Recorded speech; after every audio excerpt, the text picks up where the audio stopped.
22, 23 और 24 का जो पेपर है, क्या वो भैया बहुत इजी आने वाला है या बहुत टफ आने वाला है? क्या वहां पर 240 नंबर पर 99 परसेंटाइल बनेगी? क्या 28 और 29 वाले बच्चों के पास एडवांटेज नहीं है? उनको पहले पता लग जाएगा भाई साहब पेपर किस प्रकार का आ रहा है और फिर वो खुद को रेडी कर लेंगे।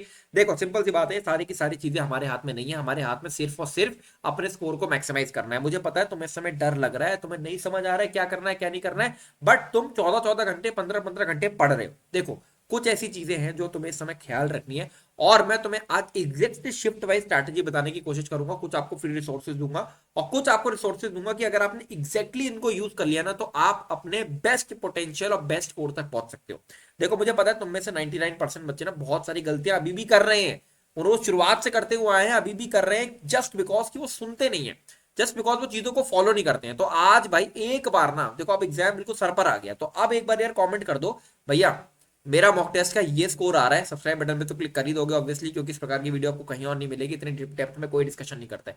तो सब्सक्राइब कर देना, नीचे बटन आपको मिल जाएगा। मॉक टेस्ट का क्या स्कोर आ रहा है लिखना, क्योंकि ये तुम्हारा सच है, और इस सच से ही तुमको उठकर खुद को इंप्रूव करना है। ठीक है, तो ये स्कोर लिखना और लिखना भैया I will follow this strategy right now, क्योंकि ये बहुत ही प्रैक्टिकल बात है, और अगर आप आज यदि इस चीज को फॉलो करोगे ना, तो आप एग्जाम को बेकार कर देने वाले हो। बहुत ध्यान से इस चीज को समझें। देखो पहली चीज क्या है, आज के दिन में आपको अगले 10 से 15 दिनों के अंदर 3 काम करने। तो पहला काम आपको करना है रिवीजन, दूसरा काम आपको करना है रिवीजन प्लस प्रैक्टिस, ऑब्वियसली कि आप ऑब्वियसली आप प्रैक्टिस कर रहे होगे क्वेश्चंस की, और आखिरी चीज आपको करनी है मॉक टेस्ट और उसका एनालिसिस। अब सबसे पहले हम लोग ये समझते हैं कि हमें कितना परसेंट टाइम किस चीजों को एलोकेट करना है। तो मैं मान रहा हूं कि तुम यार 13-14 घंटे, 15 घंटे तो पढ़ ही रहे होगे इस समय। अगर नहीं पढ़ रहे हो तो बेटा मतलब पढ़ लो यार, इतना लास्ट का समय है। ठीक है, लास्ट के समय में जब रेस का आखिरी का टाइम आता है ना, तो व्यक्ति स्प्रिंट करता है, उस समय स्प्रिंट करने का समय है। ठीक है, स्प्रिंट करो, भागो, तेज भागो, जितना भाग सकते हो छोड़ो। ठीक है, ऐसे भागो।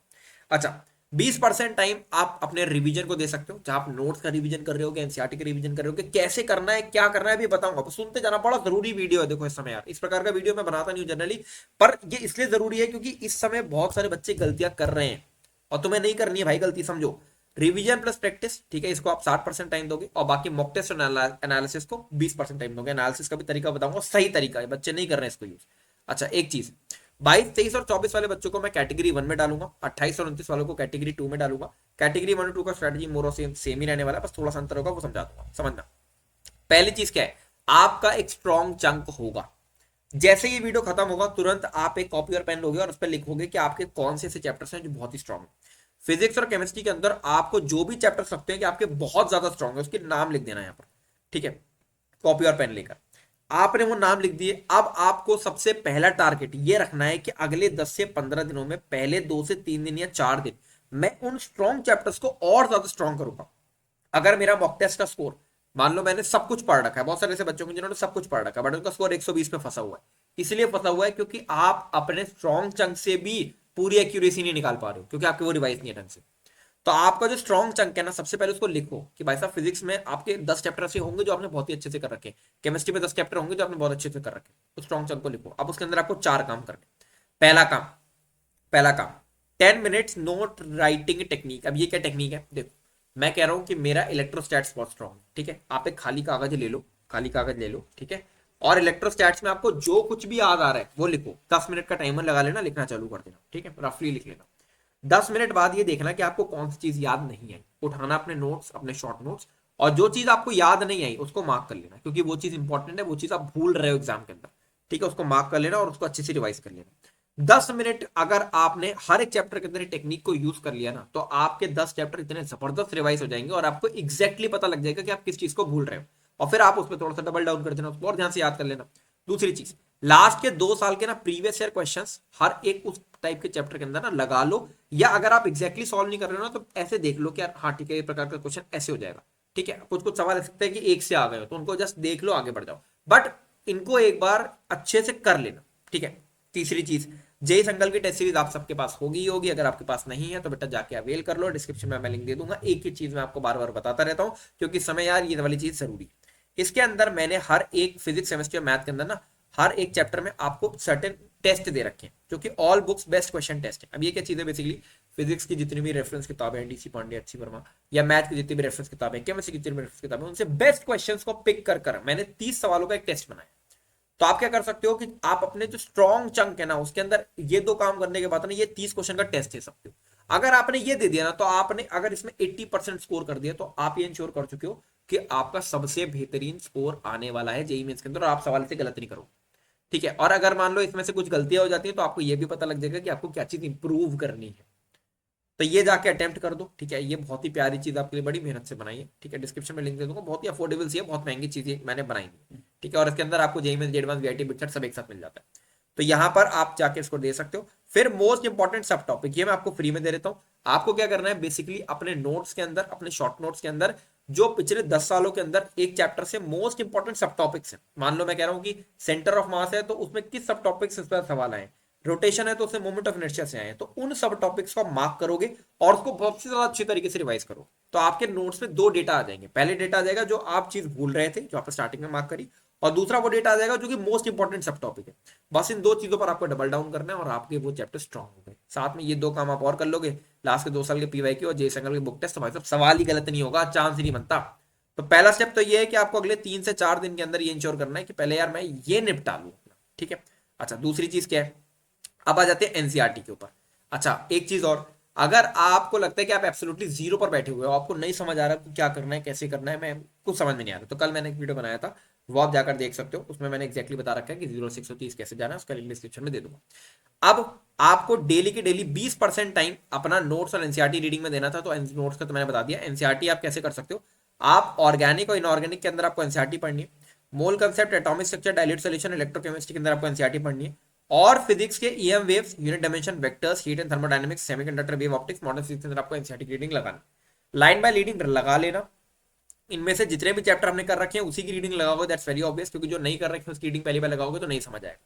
जो भी कर रखे हैं लगा लेना, क्योंकि थ्योरेटिकल सवाल आएगा, असर्शन रीजन का सवाल आएगा, तो डायरेक्टली एनसीईआरटी की लाइन से ही बन रहा होगा। ठीक है, तो ये चीज आपको मैंने आप एक्जैक्टली बता दी कि किन किन चैप्टर से वो चीजें हो सकती है।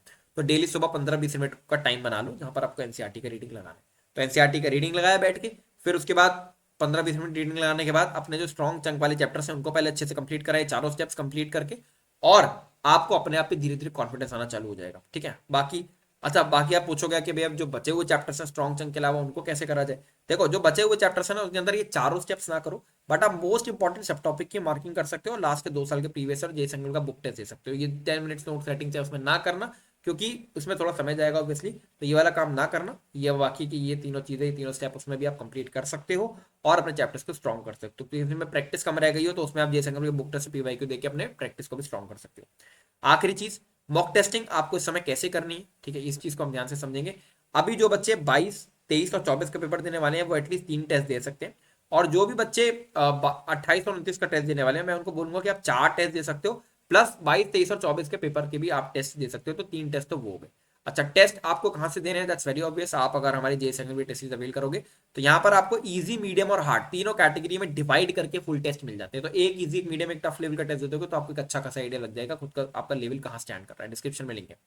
अच्छा इसका आपको एक एनालिसिस रिपोर्ट तैयार करनी है। अब देखो टेस्ट का स्कोर इंपॉर्टेंट नहीं, तुम बहुत परेशान हो जाते हो 120 नंबर आ गए, 130 नंबर आ गए, 110 नंबर आ गए, कोई दिक्कत नहीं है। आप 120 नंबर लेकर आओ, आप एग्जाम में 160 लेकर आ जाओगे अगर आपने एनालिसिस 120 का ढंग से कर दिया तो। कैसे करना है एनालिसिस समझ लो मेरी बात को। ठीक है, ये वाली चीज आपको किसी चैनल पे नहीं मिलेगी, क्योंकि ये उसी को पता होता है जिस व्यक्ति ने भाई बच्चों के साथ बैठ के काम किया। समझना है इस चीज को। आपको क्या करना है, आपको अपने क्वेश्चंस के नंबर डालने 1 से लेकर 75, हर एक आप शीट ले लेना अलग से, 1 से लेकर 75 तक सारे सवालों के नंबर डालने। उसके आगे आपको लिखना है क्या सवाल वो सही हो गया, गलत हो गया या अनअटेम्प्टेड रह गया, सही हो गया, गलत हो गया या अनअटेम्प्टेड रह गया। ठीक है, जो भी आपके हुआ सवालों के अंदर वो आप लिख सकते हो। ठीक है, रिपोर्ट बनाते हुए। अब मान लो जो सवाल गलत हुआ या अनअटेम्प्टेड रह गया वो किस चैप्टर से था, उस चैप्टर का नाम डाल देना। जो सही होगा उनके चैप्टर का नाम चाहे ना डालना, बट जो गलत हो गया, अनअटेम्प्टेड रह गया, उसके आगे चैप्टर का नाम डाल देना, पहला काम। ठीक है, अब चैप्टर का नाम डालने के बाद कुछ ऐसे चैप्टर हो सकते हैं जो आपने छुए ही नहीं है, तो आप सवाल अनअटेम्प्टेड रह गए, तो वो तो हम क्या करेंगे कि उसको तो अभी हमें ध्यान देना ही नहीं है, उसको तो हम किनारे रख देंगे। ठीक है, लेकिन जो चैप्टर्स हमने कर रखे हैं, किसी के अंदर हो सकता है थ्योरी कर रखी हो, क्वेश्चन प्रैक्टिस थोड़ी सी रह गई है, पीवाईक्यू थोड़ा सा रह गया इसलिए सवाल बार बार गलत हो रहा है या छूट जा रहा सवाल, या किसी में सिली मिस्टेक हो गई, किसी में रिवीजन की गलती हो गई, तो वो आप तुरंत आगे मेंशन कर दो कि इसमें रिवीजन की गलती थी, इसमें क्वेश्चन प्रैक्टिस कम कर रखी है, इसमें सिली मिस्टेक हो गई। ठीक है, और उसको उसके अकॉर्डिंग ही रेक्टिफाई कर लो। फॉर एग्जाम्पल मान लो मेरा एक चैप्टर इलेक्ट्रोस्टैट्स, उसका रिवीजन कम रह गया, तो भैया मैं अगले दिन ही बैठ के उसका 10 मिनट्स नोट्स रिवीजन टेक्निक से उसका रिवीजन करूंगा, और साथ में उसमें सब टॉपिक की मार्किंग करूंगा, इस वाले पार्ट को कंप्लीट करके फिर इसके आगे इस क्वेश्चन का आगे टिक लगा दूंगा। ठीक। फिर क्वेश्चन प्रैक्टिस, मान लो किसी चैप्टर की कम रह गई है तो लास्ट के 2 साल के प्रीवियस ईयर लगाऊंगा, जे सिंगल के बुक टेस्ट दूंगा, इसके आगे टिक लगा दूंगा। किसी में सिली मिस्टेक हो गई तो देखूंगा यार ये क्या सिली मिस्टेक थी, यहाँ पर मेरे को क्या गलती हुई, क्या स्लो डाउन जाना था, क्या थोड़ा सा तेज जाना था, इसको समझ लेंगे, नेक्स्ट टाइम नहीं करेंगे।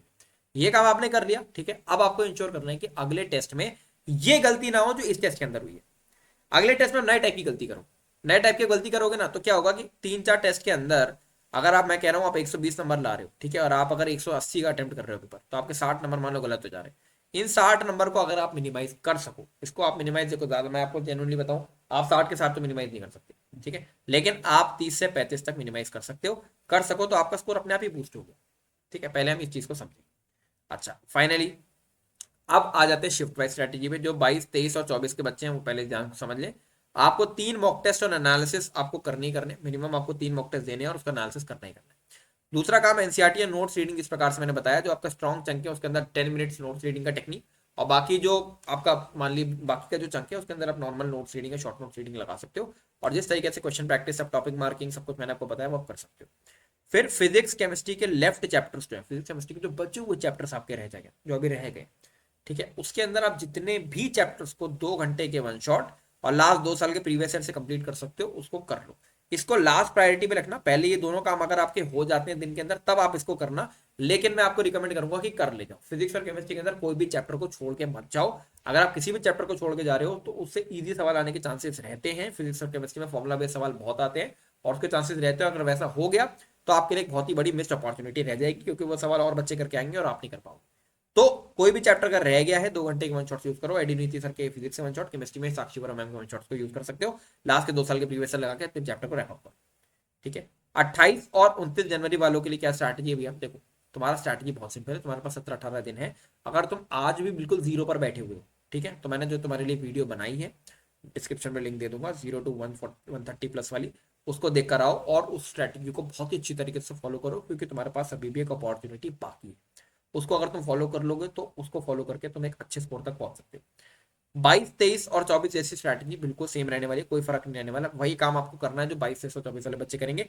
बस एक एक्स्ट्रा काम आपको ये करना है कि जो मैंने आपको एनालिसिस की टेक्निक बताई थी, ठीक है, इस टेक्निक को आप यूज करोगे और आप 22, 23 और 24 के जो पेपर आए होंगे, एक्चुअल जेईई मेंस पेपर आए होंगे आपके पास, आ जाएंगे वो पेपर, आपको इस चैनल पर ही मैं दे दूंगा।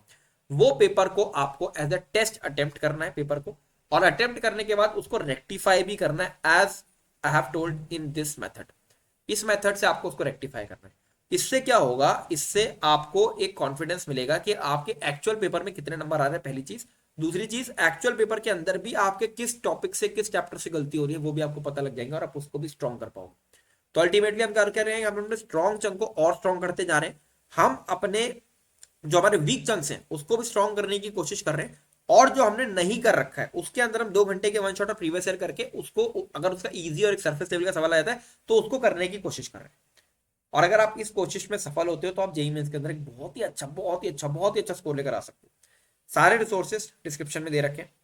अच्छे से पढ़ाई करोगे, अपनी शिफ्ट बताना मेरे को। This is all, signing off.